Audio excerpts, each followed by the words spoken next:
Hello, welcome to the studio. This week I am showing you how and what I did with my 100-day project. So the 100-day project is where you do something very small each day for 100 days. And you can record it on social media, Instagram if you want to. This year I did 100 days of monoprint surface pattern, and I just kind of let the project lead me where it would, and I'm really glad I did.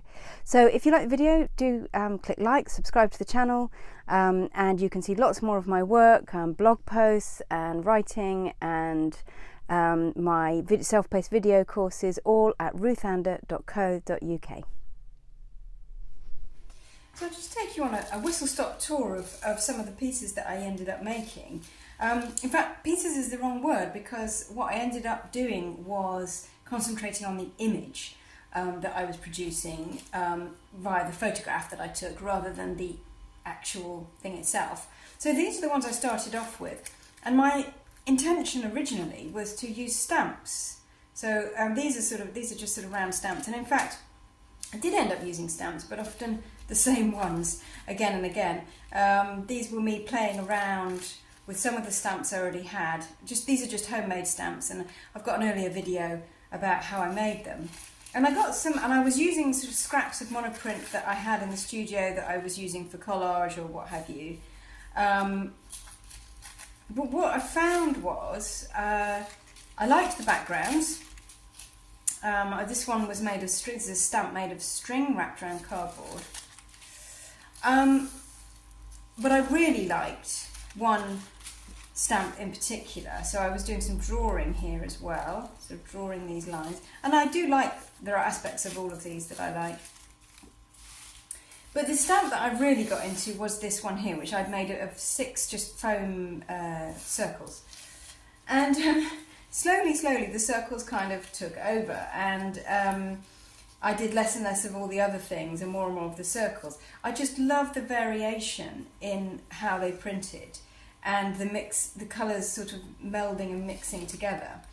And I kind of went down the circle rabbit hole.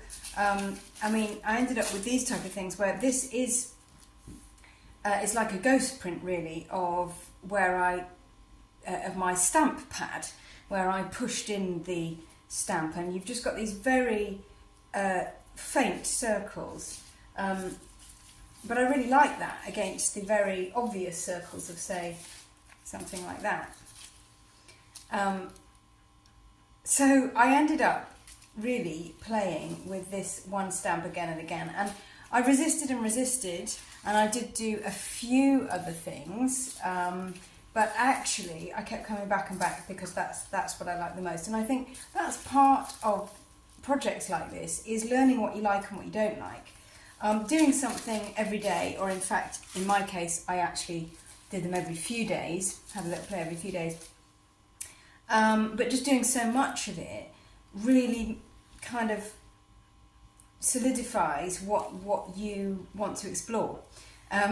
So usually, like the first 20 days, which I say usually, I've done this twice now, the first 20 days you're sort of playing around, figuring out what you're doing, and then, you know, after that you start to accept that perhaps, just perhaps, there is one particular thing that you'd like to explore, and it could be like a really narrow, small thing, and in my case it was just literally this stamp.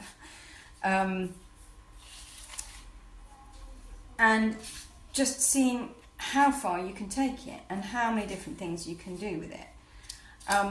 One thing I really enjoyed doing was cropping things down. So like I say, I realised about halfway through really that I didn't have to produce a piece of artwork necessarily. I just had to produce an image each day, and that was actually really freeing. So I could make something and then chop it in half, like this one, or only photograph one little section of it, and that would be and in fact this one I think I did photograph just little sections of it. And that was really freeing, because this was surface pattern. The idea was surface pattern, my idea of it anyway. So it doesn't have to be a piece of art, it didn't have to be an actual collage, it just had to be an image.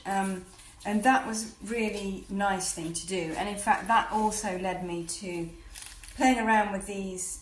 These originally I made them as stencils, as you can probably see, and masking out. Things are actually made of tracing paper, most of these. But what it allowed me to do, once they'd got ink on them from various things, is that I can then, I could put them on top of each other.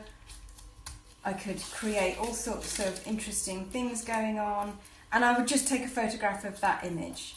So these are not, you know, actual pieces in their own right, but they are great for image making and playing around on one on top of the other. I mean, look, that's, you know, yeah.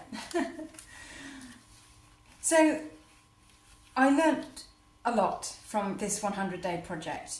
I did find it a lot harder this time, and more of a slog, I suppose, but it's really freed me up just thinking about image and the way I can create an image rather than an actual piece of work, and also just to go with what I want to go with and play with what I want to play with, and that there are infinite possibilities with very simple tools.